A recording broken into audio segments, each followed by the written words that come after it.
Welcome back, everyone. So, we are going to continue talking about sociocultural linguistics. This lecture is going to focus on aspects of bilingualism and language education. In the lecture that we had in class, we talked about what sociocultural linguistics is as a whole, where we're dealing with social, societal, and cultural aspects of language. So, how language plays a role in the kinds of things that we do in society and in culture. And so, there's a lot of aspects to this. Language ideologies, so beliefs about language, linguistic variation, which is something that we talked about in class last time.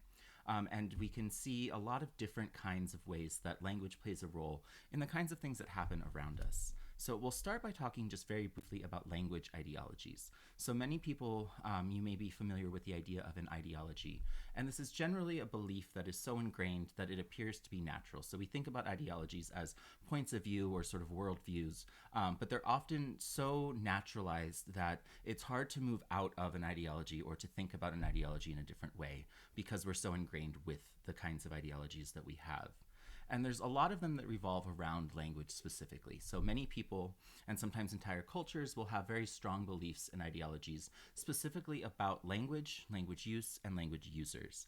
So we've talked a little bit about languages and dialects and how that can play a role. We'll talk again about that in a moment.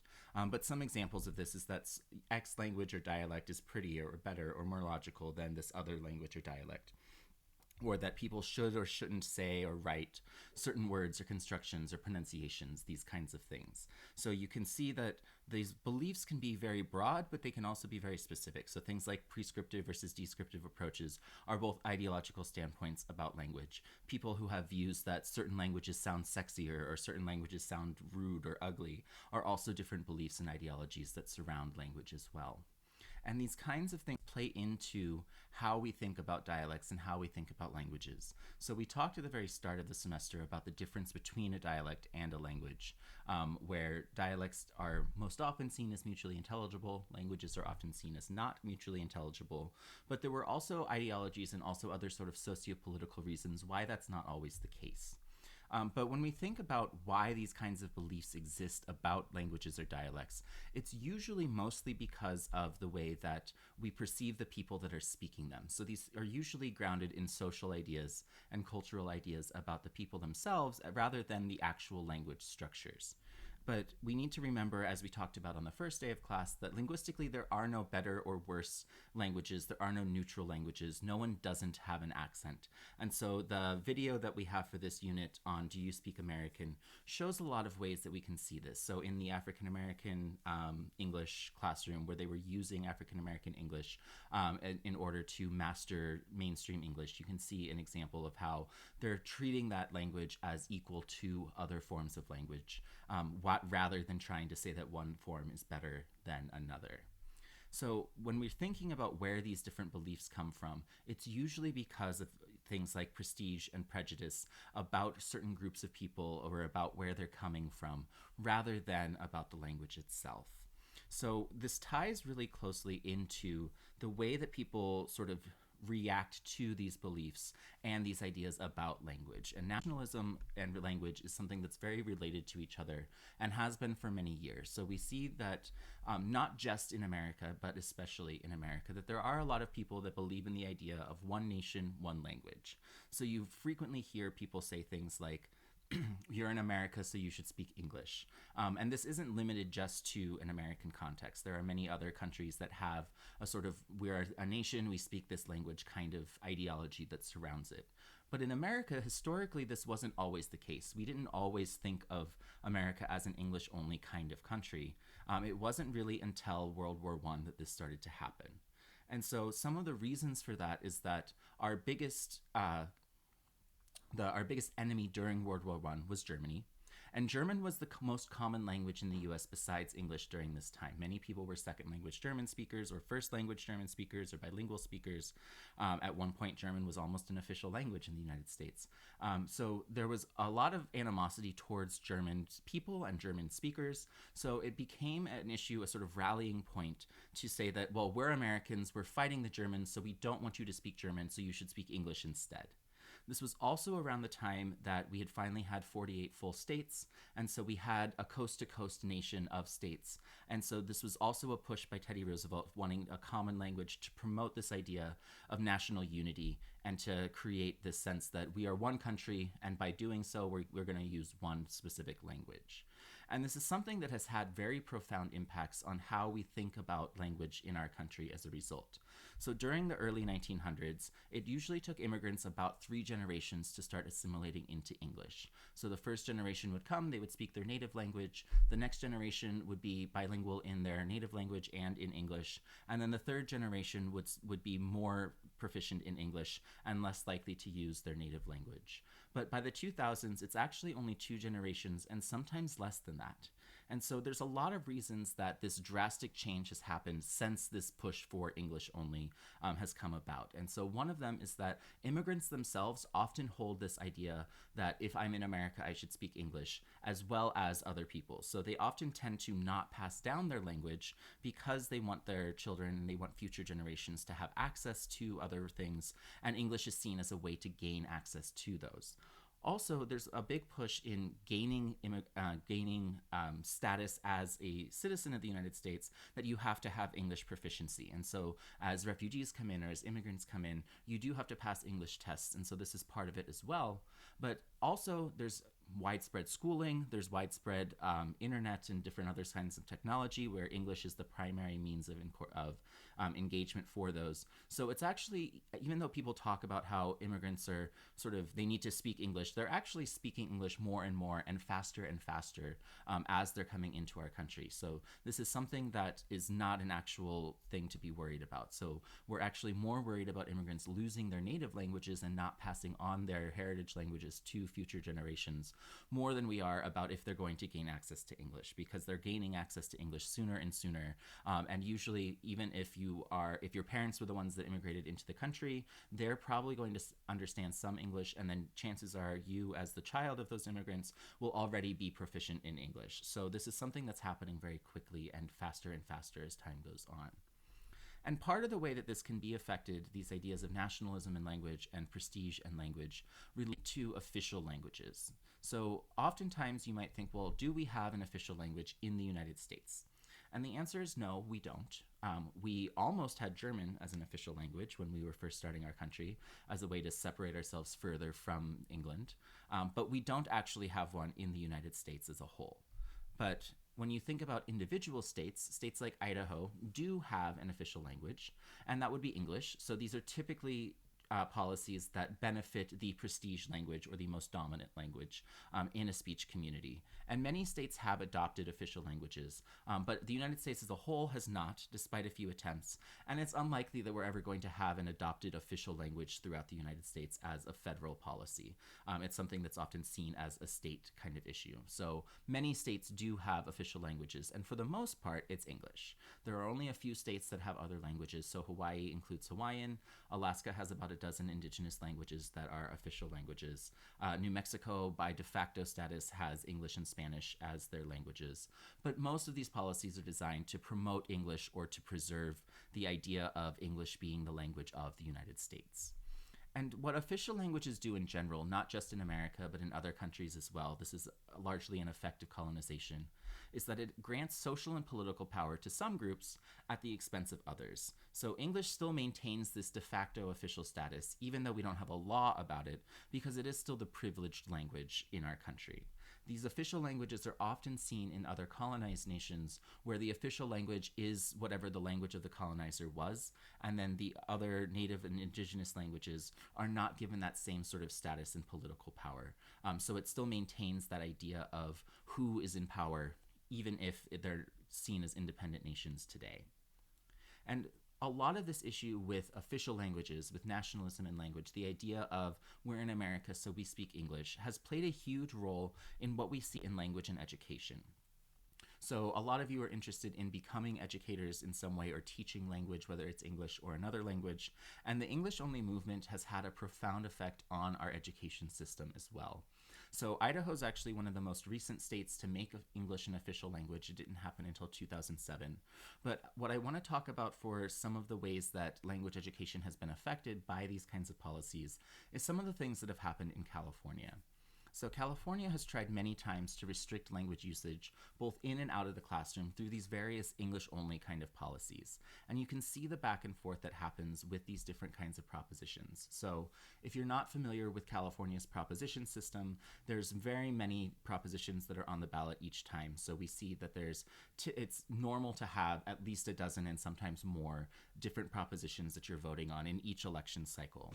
And so you'll see that as the numbers are sort of going up as we're looking through this. So in 1984, Prop 38 was something that passed that required election ballots to be only in English. This was ruled unconstitutional, so it never went into effect. So the next election cycle, English was made the official language of California as a result. So people voted that in and made English the official language. And then there was another proposition that was very controversial in the 90s, Prop 187, and this denied any kind of public services, so things like healthcare, education, emergency services, for any undocumented immigrants. This was also ruled unconstitutional. So the next major election cycle, 4 years later, Prop 227 passed that banned all bilingual education within California. And this is something we'll talk more about in just a second because it had very large ramifications for many other aspects of education throughout the country.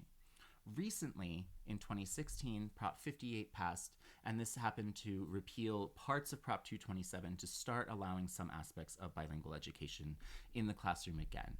And there is evidence that this is starting to help with immigrants that are coming in and learning English. It's helpful for second language speakers and speakers that aren't native English speakers.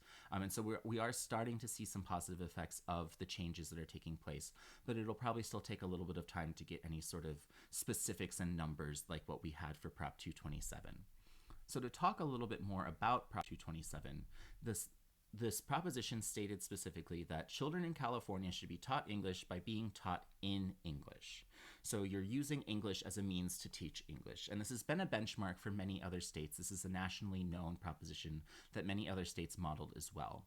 And while it did allow parents to request bilingual education, these kinds of programs were typically extracurricular programs. They were after-school programs or weekend programs. It wasn't very common to see them in the regular classroom amongst all of the students that are involved in that class.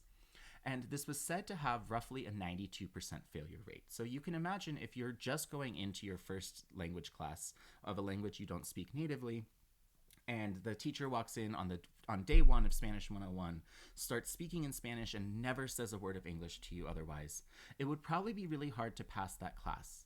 So immersion can be something, but usually you still have some kind of translation or some kind of back and forth. If there was never that kind of back and forth, you can imagine it'd probably be really hard to be successful in this. And these kinds of programs usually only put you into these English medium classes where you're learning English through English for a matter of years before you're put into a regular classroom with everyone else. So this failure rate was based on achieving equal proficiency to native English speakers that are at the same grade levels. This was finally ended in 2016, so we'll see over time how that can affect the success of bilingual students as time moves on. Now, to look a little bit very briefly at the different kinds of language education we see in this country before we move on to some other aspects of bilingualism.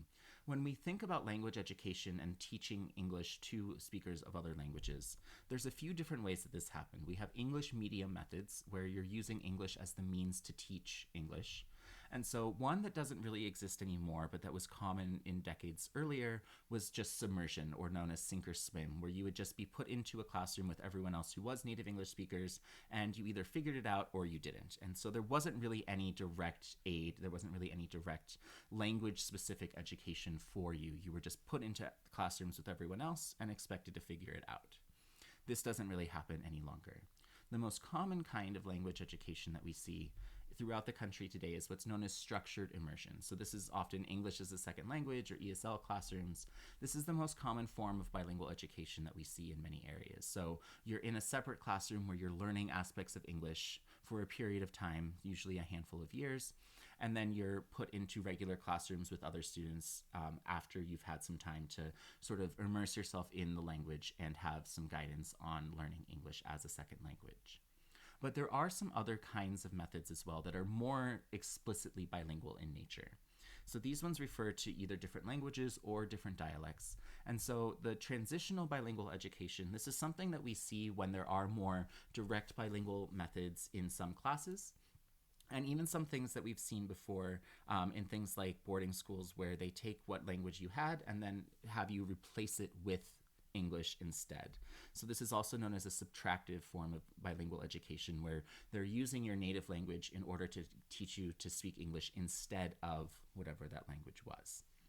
What we do see many programs developing, and what we're seeing more of as time goes on, are maintenance, or what are known as development or additive forms of language education, where it's promoting the continuation of your home language while also learning English at the same time.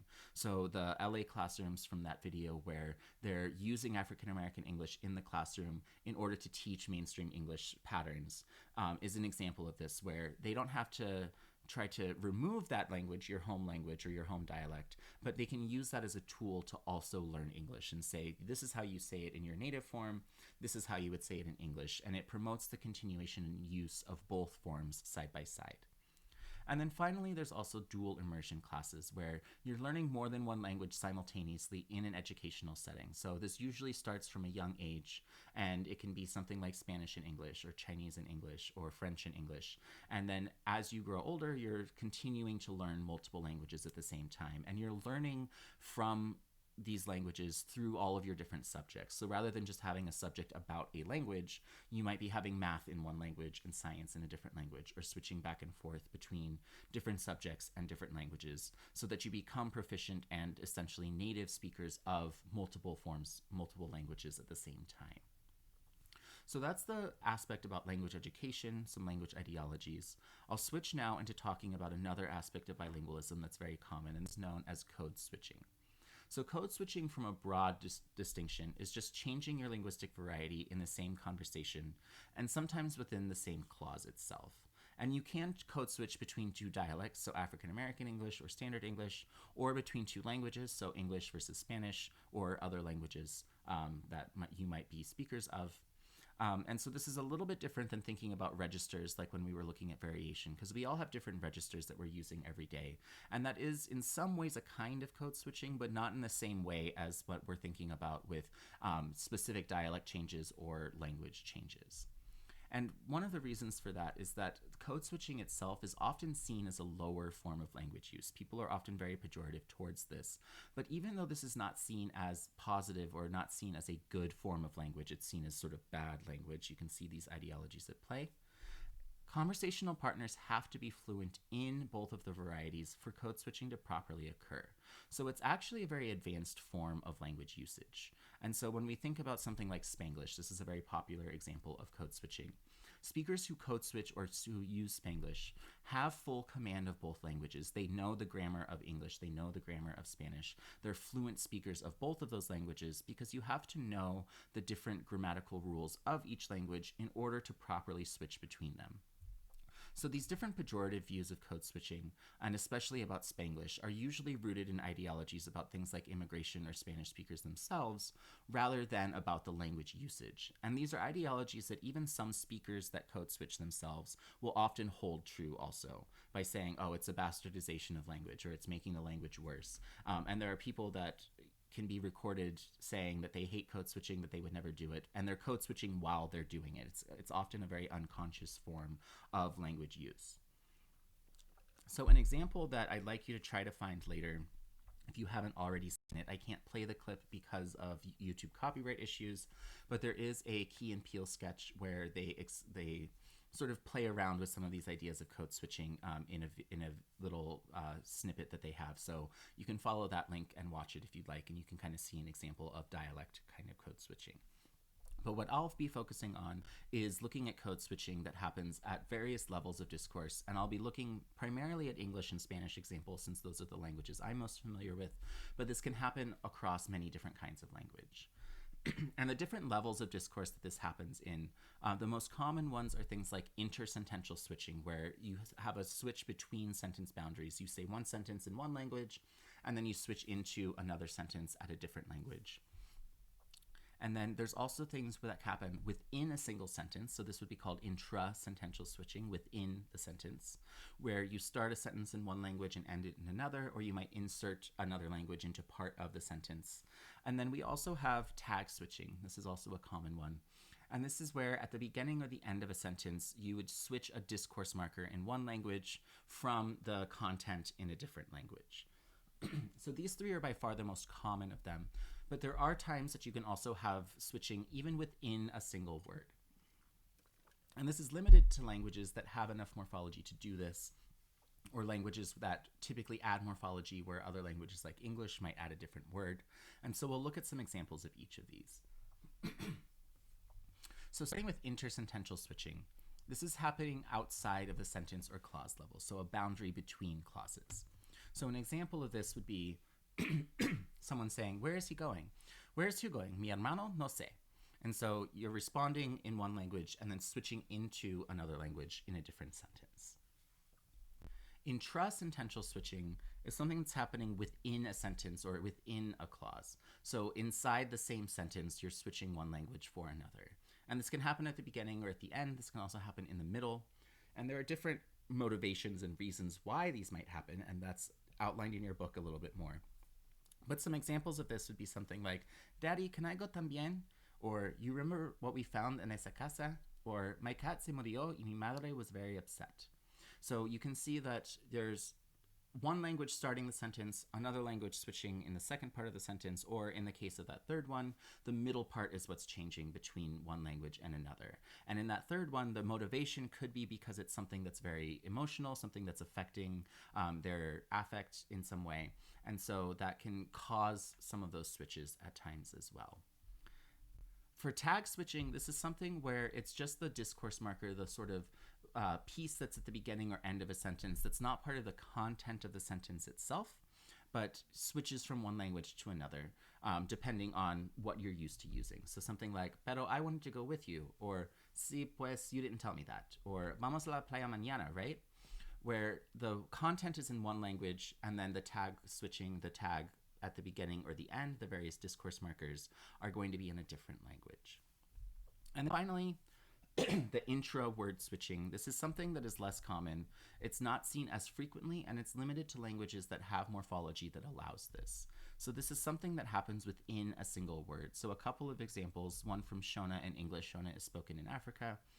You can see the bolded parts where the word days, day, has both a Shona plural and the English plural on either side, because the Shona plural is a prefix, the English plural is a suffix. You can add one on either side, and then it's sort of put around that English form, but most of the sentence is in Shona otherwise. Or this Swahili and English example, Sikukam Nabuksangu, where you can see that the first person marker, the negative marker, are being added to the root, which is in English. So adding the morphology that would normally be put onto a root in Swahili, but using an English root to do that.